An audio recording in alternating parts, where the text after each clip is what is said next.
안녕하세요. 저는 최근에 이혼하고 지금은 30대의 마지막을 보내고 있는 돌싱녀입니다. 제가 친정 부모님께는 알리지 않고 이혼을 했었는데 시간이 조금 지난 오늘에서야 친정 부모님께 사실대로 털어놨네요. 이제껏 혼자서 끙끙 앓았었는데 털어놓고 나니 이제야 10년 묵은 채증이 내려가는 기분이에요. 처음 제 이혼 소식을 들은 부모님은 당연히 충격받으신 표정으로 저를 쳐다보셨어요. 곧이어 이혼하게 된 이유를 말씀드리니 당장 시댁에 찾아가겠다고 노발대발을 하시더라고요. 맞습니다. 저는 답이 안 나오는 시댁 식구들 때문에 이혼을 하게 된 거예요. 지금부터 제가 왜 남편과 이혼을 할 수밖에 없었는지 그 이유를 여러분들께도 들려드리려고 해요. 저는 지금은 외동딸이나 다름이 없지만 몇 년 전까지만 해도 5살 터울의 오빠와 부모님, 이렇게 저희 가족은 4식구였어요. 하지만 오빠가 사고로 세상을 떠나게 되었고 그때부터 저는 외동딸로 지내게 되었죠. 사법고시를 준비하던 오빠가 예고도 없이 떠난 후 막내였던 저는 한순간에 맏딸, 집안의 가장이 되었고 부모님은 오빠에게 걸었던 기대를 제게 걸기 시작하셨어요. 장남이라고 항상 오빠만 찾던 부모님이 이젠 하나밖에 안 남은 자식인 저만 찾는 거예요. 처음엔 늘 무시받던 제가 드디어 부모님께 관심을 받는 것 같아서 기분이 좋았어요. 그런데 부모님께서 제게 거는 기대가 커지면서 저는 부담감에 잘하던 일도 안 되더라고요. 이제는 저를 찾는 부모님의 목소리가 들릴 때마다 겁부터 나기 시작할 정도였어요. 그 정도로 부모님께서 제게 거는 기대가 크셨어요. 그러다 제 나이가 결혼 적령기를 넘어섰고 당연히 집에서는 결혼 언제 하냐고 독촉하셨죠. 결혼 얘기가 나올 때마다 저는 정말 진절머리가 났어요. 제가 이 나이가 되도록까지 결혼을 못한 건 다 부모님 때문이었거든요. 저는 직업이 좋은 편이었는데 부모님께서는 제 직업이 좋은 만큼 평범한 남자로는 성에 안 차셨어요. 계속 저보다 더 좋은 직업을 가진 사익감을 찾으시더라고요. 그러다 보니 저는 결혼 적령기가 넘어가도록까지 결혼을 못하고 있었죠. 다른 친구들은 이미 다 결혼해서 애까지 있는데 저만 혼자 싱글이었어요. 가끔 친구들이 SNS에 남편이나 아이와 함께 찍는 사진을 올리면 가끔 부러울 때가 있긴 했어요. 저도 누군가의 아내로 누군가의 엄마로 행복한 가정을 이루며 살고 싶은 꿈이 있었거든요. 친구들한테 결혼해서 좋냐고 물으면 괜히 제 눈치를 보는 것인지 아니면 진짜 진심인 것인지는 모르겠지만 결혼하지 말라고 손사래를 치더라고요. 싱글일 때가 좋은 거니까 지금 이 순간을 즐길 수 있을 때 마음껏 즐겨 놓으라면서요. 간혹 친구들의 시집살이를 들으면 많이 힘들어 보이긴 했어요. 특히나 신우가 있는 집안은 시어머니의 신우까지 더해져서 장난이 아니라는 거예요. 명절이 제일 무서운 날이라며 여자들끼리 기싸움하다가 진을 다 뺀다고 하더라고요. 저는 그런 얘기들을 들으면서 만약에 제가 결혼을 하게 된다면 신우가 있는 집안엔 절대 결혼하지 않기로 마음먹었어요. 그렇지만 결혼이라는 게 제 입맛대로 할 수 있는 게 아니잖아요. 그리고 확실히 누나나 여동생이 있는 남자와 없는 남자의 태도가 달랐어요. 외동이거나 남자 형제가 있는 남자들은 저를 이해하는 척은 하지만 전혀 이해를 못했죠. 그런데 여자 형제가 있는 남자들은 눈치도 빨라서 제 표정이 조금만 달라져도 금방 눈치채고 알아서 제가 원하는 것을 척척 하더라고요. 그래서인지 제가 미래를 생각하며 만난 남자들은 다 여자 형제가 있었어요. 하지만 매번 부모님께서 마음에 안 들어 하셔서 결혼까지는 가지 못했죠. 저는 30 중반이 되어서 직장 동료의 소개로 만난 남자가 한 명 있었어요. 그 남자가 바로 제 남편이었는데요. 깐깐한 저희 부모님 때문에 남편이 대단한 직업의 소유자인 줄 아시겠지만 남편은 대기업에 다니는 저보다 월급이 훨씬 적은 중소기업에 다니고 있었어요. 남편 직업만 보면 당연히 부모님의 반대로 저희가 결혼을 못했어야 했는데 제가 남편을 제 직장 상사라고 거짓말을 쳐서 결혼할 수 있었어요. 지금은 거짓말 친 제 자신을 너무 원망하고 있지만요. 연애 시절 남편은 너무 다정하고 저밖에 모르는 사람이었어요. 제가 원한다고 하면 자기 간도 기꺼이 내어줄 사람이었죠. 취미며 좋아하는 음식이며 계급 코드까지 맞는 구석보다 안 맞는 구석을 찾는 게 더 빠를 정도로 저희는 모든 것이 잘 맞았어요. 이렇게 잘 맞는 사람이 과연 또 있을까라는 생각이 들었고 정말 놓치고 싶지 않을 정도였죠. 그런데 하나 걸리는 점이 있다면 그건 바로 남편의 여동생이었어요. 남편은 저보다 2살 연상이었고 남편의 여동생은 저보다 6살이나 어렸어요. 남편과 8살 차이가 나는 여동생은 거의 누뚱이나 다름이 없었죠. 처음엔 여동생이 있다는 이야기를 듣고 결혼을 해도 될지 아주 잠깐 망설이긴 했었어요. 하지만 콩깍지가 너무 씌어 있어서 그간 친구들 했던 말이 하나도 생각이 나지 않았고 남편과 결혼해서 여동생이랑 같이 살 것도 아닌데 그게 무슨 걱정인가 싶었어요. 결혼 날짜를 잡을 때까지도 주변에서는 그 나이까지 남자가 결혼을 못한 데에는 이유가 있을 거라고, 이제 연애한 지 5개월밖에 안 됐는데 결혼을 너무 성급하게 결정한 것 아니냐고 하더라고요. 그렇게 치면 반대로 저도 이 나이까지 결혼 못했는데 남편과 똑같은 상황이었죠. 제가 그때 콩깍지가 아니라 귀신에 씌었던 건지 당시의 조언이랍시고 해주는 얘기들이 제 귀에는 하나도 안 들어왔어요. 저는 주변의 만류에도 남편이 하기 나름일 것이라는 생각을 하고 남편 하나만 믿고 결혼을 했어요. 그런데 걱정과는 다르게 막상 결혼해서 생활해보니 저희 부부가 분가를 하니까 시댁에 갈 일이 잘 없어서 시어머니와 시누랑 마주칠 일이 별로 없었어요. 명절이나 제사 같은 큰 행사가 아니면 연락도 잘하지 않으셨죠. 얼굴 볼 일이 없으니 당연히 시댁살이 같은 건 없었고요. 남편도 결혼 전과 변함없었고 같이 살면서 의외의 모습을 많이 봐서 오히려 이전보다 더 좋아졌어요. 남편은 제가 알고 있던 것보다 훨씬 다정했고 섬세한 사람이었죠. 제게 부족한 부분들이 있으면 남편은 그 부분에 대해 불평하지 않고 이해하며 같이 채워나갔어요. 그런 모습들을 보면서 이 사람과 결혼하길 정말 잘했다는 생각이 들었죠. 무슨 일이 생기든 남편과 함께라면 다 이겨낼 수 있을 것만 같았어요. 정확히 2년 후 남편의 카드 거래 내역을 보기 전까지만요. 결혼하고 나서 저희 부부의 돈 관리는 남편이 하고 있었어요. 아무래도 남편이 재무팀에서 근무하고 있었기 때문에 아무것도 모르는 제가 하는 것보단 남편이 관리하는 게 더 나을 것 같다는 생각에 돈 문제는 전적으로 남편에게 믿고 맡겼었죠. 그리고 쓰잘데기 없는 곳에 돈을 안 쓰는 양반인 걸 잘 알아서 아무 의심을 안 했던 것 같아요. 저희는 남편 통장에 돈을 넣었고 은행에서 한 통장으로 여러 카드를 만들 수 있다고 하길래 남편 명의로 된 카드를 2개 만들어서 각자 하나씩 들고 다니면서 쓰고 있었어요. 1년 반 정도는 정말 아무 문제 없이 잘 썼었어요. 그러다 제가 한번 결제를 잘못하는 바람에 취소할 일이 있었는데 주말이라 전화 취소는 못하고 요즘은 온라인으로 다 해결이 되길래 혹시나 하는 마음에 남편 노트북으로 카드 내역서를 잠시 살펴봤었어요. 그런데 분명히 은행에서 카드 2개를 발급했었는데 언제 발급했는지도 모를 카드가 하나 더 있더라고요. 그 카드 내역서에는 누가 봐도 여자가 갈 법한 장소와 물건들을 산 내역이 찍혀 있었어요. 네일샵이며 마사지샵이며 거기다 성형외과까지 찍혀 있더라고요. 그리고 제가 가지고 싶었지만 비싸서 포기했던 여성용 화장품도 있었어요. 남편이 저런 곳에 갈 리 없었고 도대체 저런 화장품이 왜 필요했을까 싶더라고요.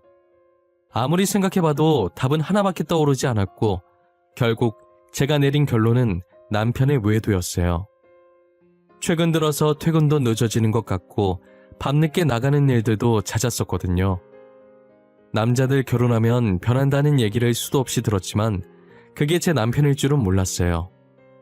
이미 남편이 외도하고 있는 것으로 확정짓고 나니 화가 나서 머리가 아파오더라고요. 머릿속에서는 벌써 불륜 드라마 한 편 찍고 난리가 났었어요.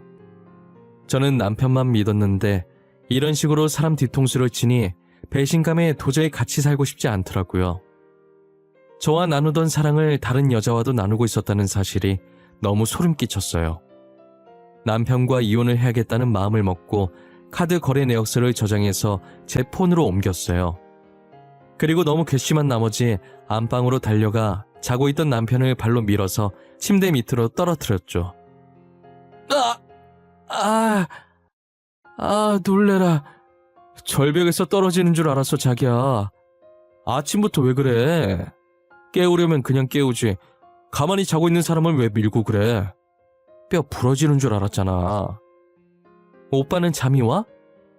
마누라 두고 딴 년이랑 바람핀 주제에 편하게 지금 잠이 오냐고. 그동안 나 몰래 이런 짓 하고 다니면서 좋았겠다? 어? 딴 년이라니. 나 아무것도 안 했어. 내가 너 몰래 무슨 짓을 했다는 거야? 나야말로 자고 있다가 이게 무슨 봉변인지 모르겠네. 바람핀 놈들은 얼굴에 철판을 얼마나 깔고 다니길래 그 짓거리를 하고도 이렇게 당당한 거야? 남자들 결혼하면 변한다더니 오빠도 똑같아.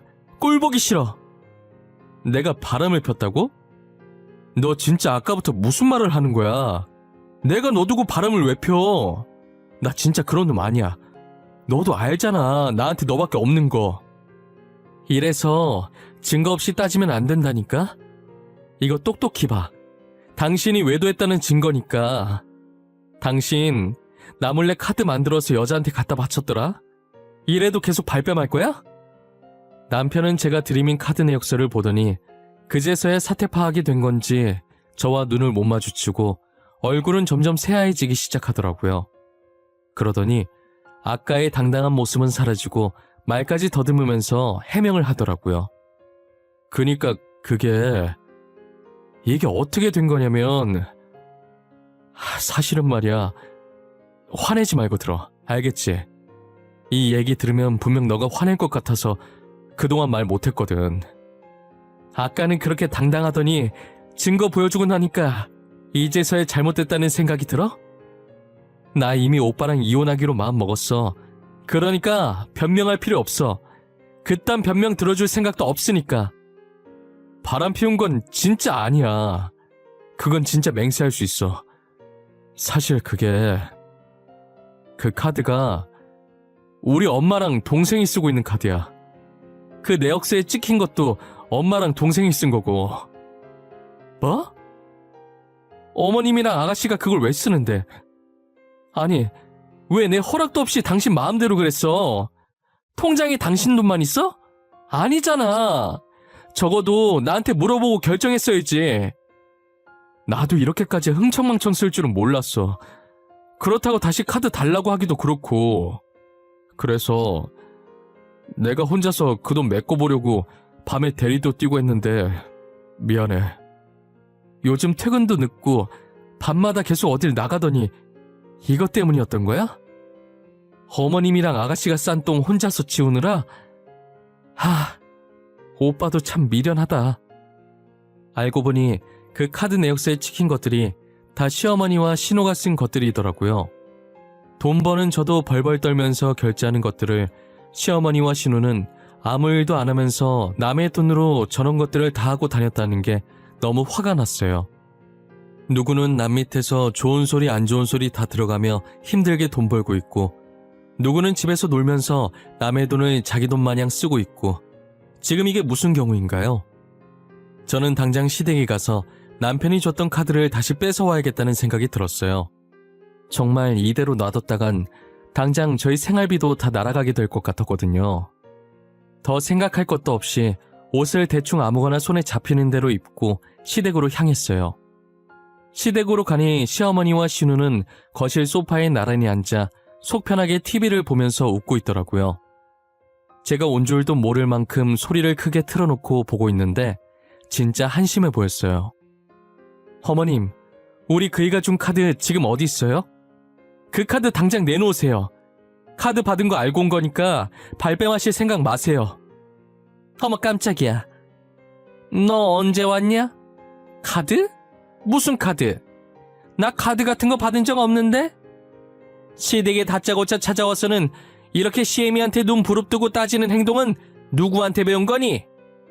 그이한테 카드 받으셨잖아요. 제가 언제까지 모를 거라 생각하셨어요? 그리고 남의 돈을 그렇게 흥청망청 쓰시면 어떡해요? 남의 돈? 그게 어떻게 남의 돈이야? 우리 아들 돈이지. 이만큼 키워줬는데 우리 아들 돈도 내 마음대로 못 쓰니?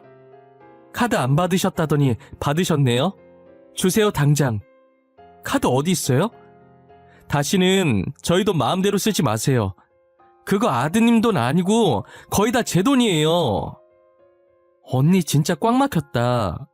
언니가 저희 집으로 시집 왔으니까 언니도 이제 저희 식구 아니에요? 가족이 돈 좀 필요하면 서로 도우면서 살아야지. 그것 좀 썼다고 뭘 그렇게까지 화를 내고 그래요? 뭘 그렇게까지 화를 내냐고요? 아가씨, 그렇게 돈이 필요하면 집에서 놀지만 말고 일을 하세요. 우리는 무슨 돈을 낳아요? 아니잖아요. 저희도 다 남 밑에서 힘들게 일해서 번 거예요. 아, 네네. 남 밑에서 정말 수고가 많으시네요. 아니 막말로 제가 오빠 통장에 있는 돈 쓰는 건데 언니 돈이라는 증거가 없지 않아요? 저희는 당연히 오빠 돈이라고 생각하고 쓴 거잖아요. 카드 내놓으라고 하니까 시어머니와 신우는 말도 안 되는 억지를 부리면서 카드를 안 주더라고요. 솔직히 말해서 통장 명의만 남편 거지 그 안에 있던 돈은 거의 다 제 돈이었거든요. 저랑 남편 월급부터가 2배 이상 차이가 나는데 거기 있는 돈이 전부 남편 돈일 리가 없잖아요. 여기서 더 말해봤자 제 입만 아플 것 같아서 카드를 못 받은 채로 집으로 돌아왔어요. 그리고 그 카드를 쓰지 못하도록 도난 카드라고 신고를 해놓았죠. 신고를 하고 얼마 지나지 않아서 바로 신우한테 전화가 왔더라고요. 저랑 그 난리를 쳤으면서 카드를 들고 마사지샵에 간 거예요. 언니가 카드 도난 신고했어요? 마사지 받고 결제하려니까 도난 카드라고 안 된다잖아요. 도난 신고한 거 빨리 취소해요. 얼른요. 당장 결제할 돈도 없단 말이에요. 그러게 진작 카드 달라고 했을 때 주셨어야죠. 제가 가만히 있을 줄 알았어요? 그리고 저랑 싸운 지 지금 몇 시간이나 됐다고 그새 그 카드를 들고 나가셨어요? 언니 진짜 자꾸 이런 식으로 할 거예요? 저희 오빠랑 이혼하고 싶어요? 빨리 도난 신고 취소하라고요. 결제를 못해서 못 나가고 있단 말이에요. 그건 아가씨 사정이죠. 잘 됐네요. 아가씨 거기 되게 좋아하셨잖아요. 평생 거기서 살면 되겠네요. 그럼 잘 지내봐요. 저는 도난 신고를 취소해줄 마음이 전혀 없었어요. 남편은 저희 통화를 듣고 옆에서 안절부절 못했지만 제가 화가 난 게 보이니 아무 말도 안 하더라고요. 그러다 남편 휴대폰이 시끄럽게 울리길래 봤더니 신우가 이번엔 남편에게 전화를 한 거예요. 남편이 폰을 들고 제 눈치를 보길래 남편 폰을 뺏어서 그대로 전원을 꺼버렸어요. 눈치 없이 신우 편을 들었다간 이혼당할 것 같으니 제가 자기 폰으로 뭐라든 얌전히 있더라고요. 결국 시어머니께서 가지고 계시던 돈으로 대신 결제를 하고 신우를 데리고 나왔어요. 그리고 저는 또 이런 일이 생길 걸 방지해서 남편에게 돈 관리를 따로 하자고 했어요. 남편도 순순히 그렇게 하자고 하더라고요. 원래 쓰던 통장에 이미 시어머니와 신우가 돈을 다 써버려서 얼마 안 남았길래 달라고 하기에도 뭐해서 그냥 남편 보고 가지라고 했어요. 이제 모든 것이 다 들켰고 더 이상 숨길 것도 없다고 생각한 건지 시어머니께서는 뻔뻔하게 대놓고 저한테 돈을 요구하기 시작하더라고요. 남편과 돈 관리 정리하면서 부모님들도 각자 보살피기로 했었거든요. 그래서 평소 시어머니께 드리던 용돈이 반토막이 났어요. 반토막 난 용돈을 들먹이면서 저보고 돈을 내놓으라고 하는 거죠. 이번 달에 들어온 용돈 보니까 반이나 줄었던데 도대체 그 돈으로 둘이서 어떻게 생활하라는 거야? 굶으라는 말이야? 어머님, 그걸 왜 저한테 따지세요? 따지시려면 남편한테 따지셔야죠. 이제부터 부모님들은 알아서 모시기로 얘기했어요.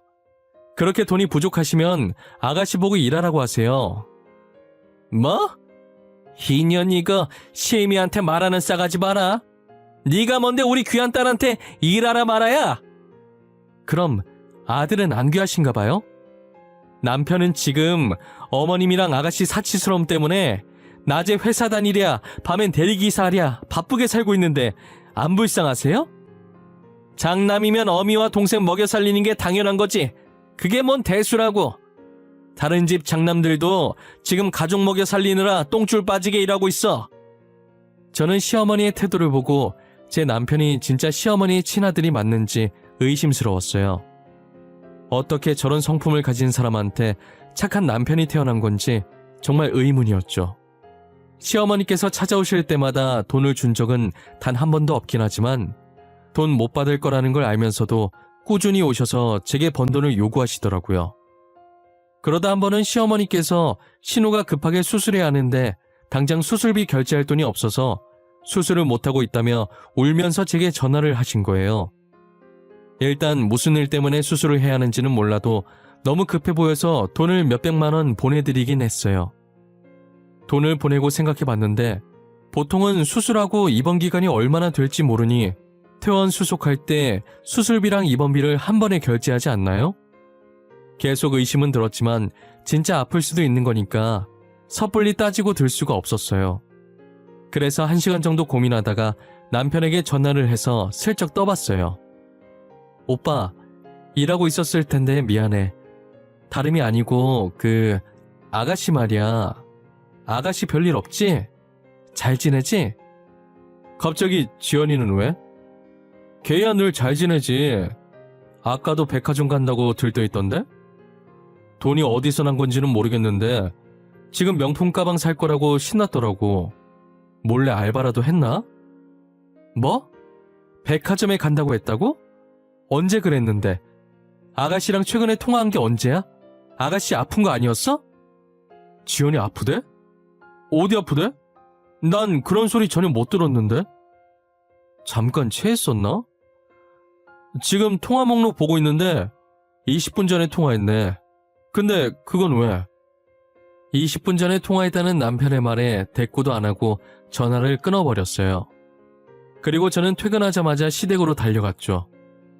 시댁에 갔더니 저를 맞이하는 건 수술받아서 병실에 누워있어야 할 신우가 떡하니 거실에서 고기를 구워 먹고 있는 모습이었어요. 그것도 명품 가방을 애기 다루듯이 애지중지 껴안으면서요.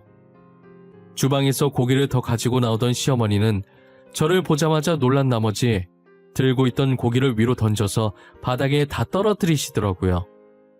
시어머니의 놀라는 소리에 신우도 고기를 입에 넣으려고 하다가 저희 쪽을 쳐다봤고 저와 눈이 마주치자마자 젓가락을 떨어뜨리더라고요. 일단 저는 아무 말도 하지 않았고 휴대폰을 들어서 남편에게 당장 시댁으로 오라고 했어요. 남편이 시댁으로 오는 동안 셋은 그 자리에서 누구 하나 움직이지 않고 어색한 기류만 흐르고 있었어요. 그러다 신우는 들고 있던 명품 가방을 조용히 다시 종이백에 넣더라고요. 유진아, 무슨 일이야? 나 왜 오라고 한 거야? 근데 여기 분위기가 왜 이래? 나 없는 동안 싸웠어? 야 지연아, 엄마랑 언니 싸웠어? 거기는 왜 또 땅바닥에 뒹굴고 있대? 오빠, 여기서 선택해. 시댁이야 나야. 어머님이랑 아가씨야 아니면 나야. 딱 한 번 기회 줄 거야. 잘 생각해보고 선택해. 다짜고짜 웬 똥딴지 같은 소리야. 선택하면 어떻게 되는 건데? 아니, 갑자기 내가 왜 선택해야 하는 건데?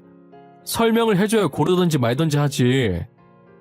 시댁 선택하면 나랑 이혼하는 거고 나를 선택하면 앞으로 시댁이랑은 영 끊어야 돼. 오늘 어머님이 아가씨 수술해야 된다고 나한테 500만 원이나 가져가셨어. 뭐?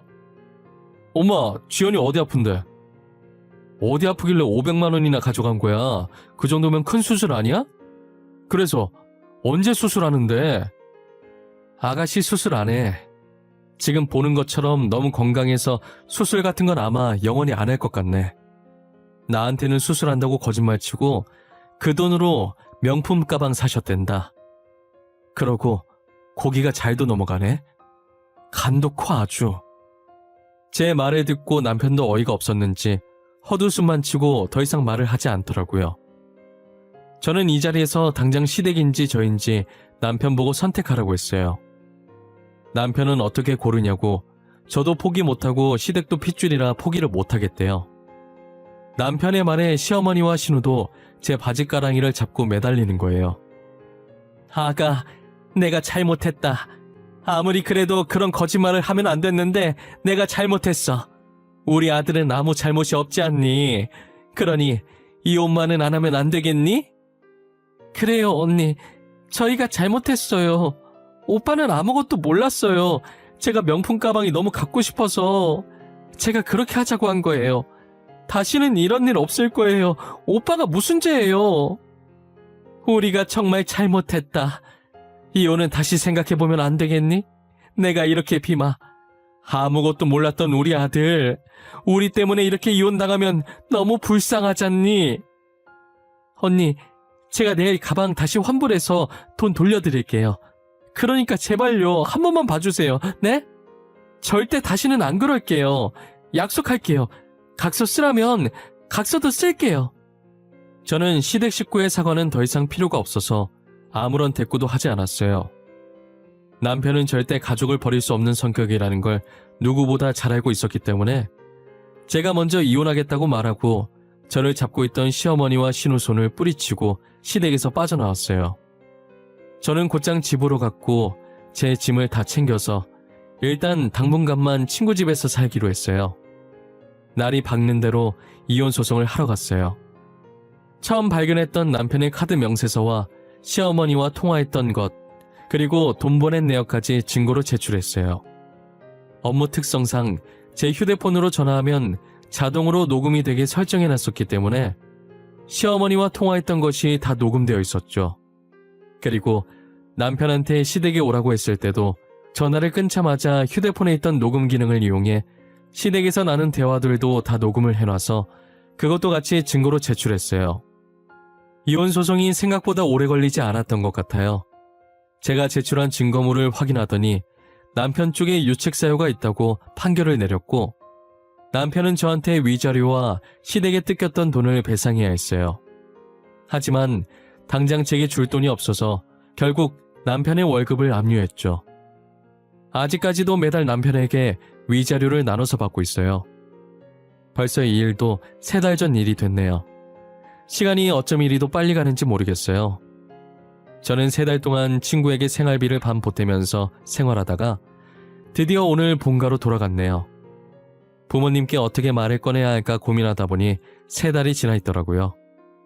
지금 이렇게 글을 쓰고 있는 와중에도 거실에서는 부모님께서 화내는 소리가 들려요.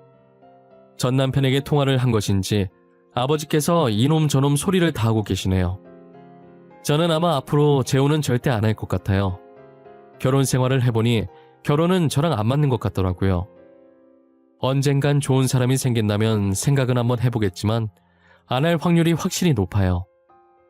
그리고 제가 신우의 안 좋은 면만 말한 것 같은데 제 신우가 그랬었다는 거지 안 그런 신우분들도 분명 많을 거예요. 여기에 올라오는 사연 가끔 들으면 신우와 친구처럼 지내시는 분들도 많더라고요. 그러니 본인도 누군가의 신우인데 제 글에 신우가 나쁜 존재라 적혀있다고 기분 나쁘게 생각은 하지 않으셨으면 좋겠어요. 본인 같은 신우가 있는 반면에 아직도 저렇게 나쁜 신우도 존재하는구나 라고만 생각해주세요. 이제 저는 부모님께도 이혼 소식을 전했으니 풀지 못했던 문제를 하나 푼 기분이에요. 앞으로는 저희 부모님도 챙기고 제 자신도 챙기면서 열심히 잘 살아보려고요. 이건 제 생각인데 아마 전 시어머니와 전 신우의 씀씀이는 평생 고쳐지지 않을 것 같아요. 결국 그 둘 때문에 죽어나가는 건 전 남편 하나뿐이겠죠. 여러분들도 결혼할 때 남편만 믿고 하지 마시고 주변 사람들까지 잘 알아보고 하셨으면 좋겠어요. 괜히 저처럼 남편 하나만 보고 결혼했다가 험한 꼴 당하면 안 되잖아요. 둘이 좋아서 하는 게 결혼인 건 맞지만 경험해보니 둘만 좋다고 다 되는 건 아니더라고요. 뭐든 신중해서 나쁠 건 없으니까 충분히 시간을 두고 뭐가 현명한 선택인지 잘 판단하시길 바래요. 이왕 결혼하는 거 남편과 죽을 때까지 잘 사는 게 좋잖아요. 지금까지 제 긴 이야기를 들어주셔서 감사하고 늘 건강하세요. 저는 여러분들의 앞길을 늘 응원하고 있겠습니다.